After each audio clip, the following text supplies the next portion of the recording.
Hey everybody, it's Friday Morning Movie Reviews. I'm Los Angel, Nathan CK.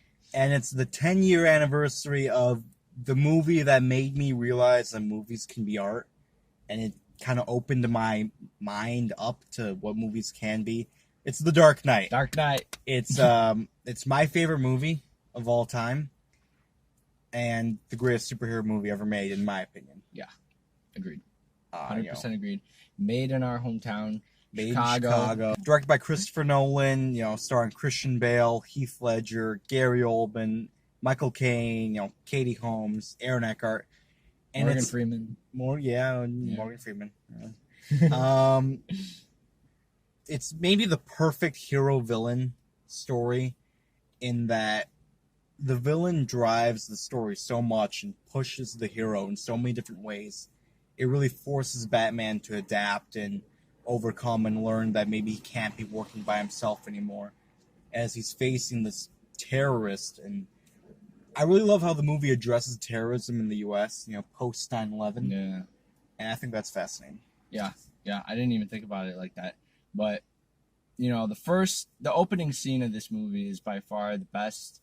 And Fantastic. Best scene, best shot scene, best directed scene ever. With the IMAX Ever. cameras and opening for a movie. Opening for a movie Wow. ever. I mean, not just superhero movie, like ever. It's up there. It's great. You're so your heart's racing, and you're like, whoa, okay, we see what's going on. We see this is a heist movie, and we see that we're gonna finally see Joker from the first movie. Because remember, we see the card, playing right? card, yeah. So this whole movie is really about Joker and what he's gonna have, terrorizing the city, what he's gonna be doing to Batman, how we're gonna see them interact with each other.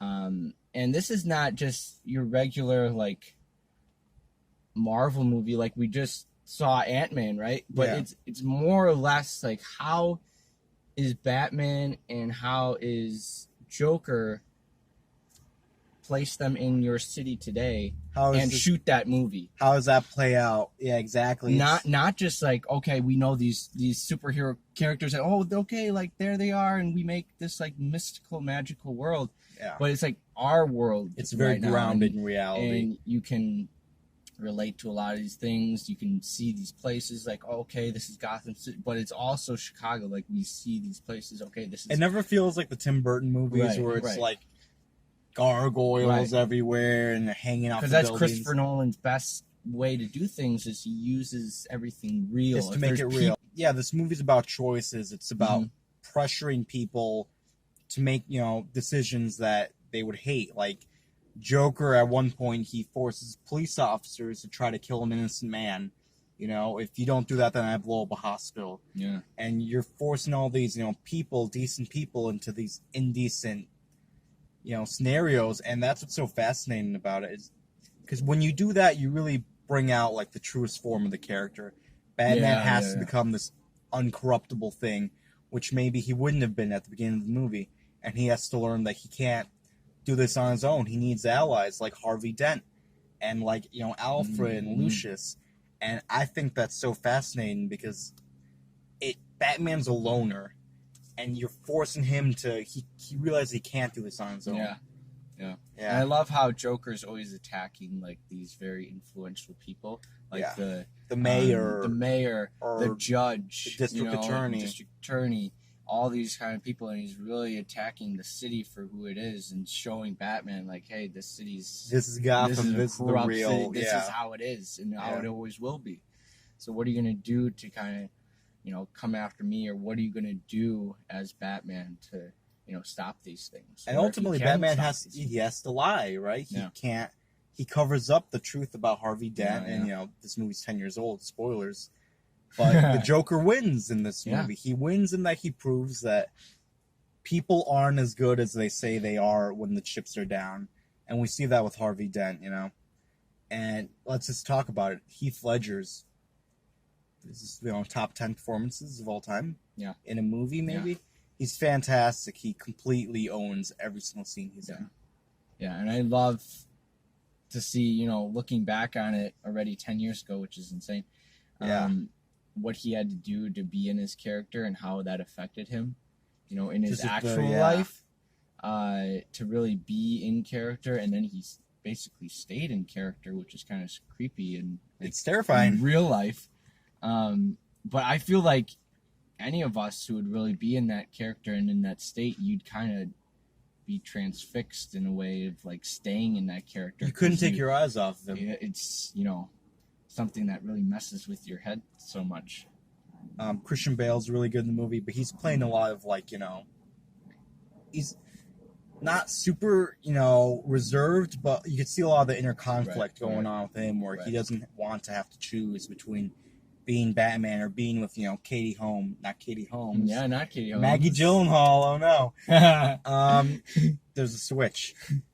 And Aaron Eckhart, who doesn't get enough credit because this is his best performance too, as this good guy, Two-Face. blown half to hell and having to come back and going against everything he believed in. Yeah. I guess you brought up Katie Holmes. That was the one thing Maggie Gyllenhaal. that did. I wish Katie Holmes was in this movie. Just seeing her. I never like when you have recast. When you have characters in your original and then you recast for the second, possibly third or whatever. I never like that. I mean, I understand why they do it and possibly what that had. If she didn't like the script, I would have rather have had Maggie Gyllenhaal play that character, or maybe in Batman Begins. Yeah, even have her in the first one. I don't see Katie Holmes, that's true. in that same performance right. that Maggie Gyllenhaal is giving here. Gary Oldman's great in it, and the movie really does build up on the idea of escalation that brought up in the last movie, in Batman Begins, where they're talking about, you bring, you start wearing bulletproof vests, the bad guys start carrying, armor-piercing rounds. Yeah. They have that conversation on the rooftop with Batman and Gordon. And now you see, because Batman's here, he's bringing out the very worst. He's bringing out, Joker, when the chips are down, people eat each other. And we see that come to fruition in The Dark Knight Rises. When law and order goes to anarchy, people turn on each other. Mm-hmm. And I love how the movie examines that. Yeah. The score is great. The cinematography, everything looks awesome. Oh, yeah. Yeah, this is my favorite movie. 5 out of 5. 5 out of 5. 5 out of 5. 5 out of 5. 10 out of 5. All right, guys. 10 years. 10 Wow. years. I remember seeing it in the movie theater 10 years ago. I did. Yeah, I'm getting old. We're going to die. My mom 10 hated, years.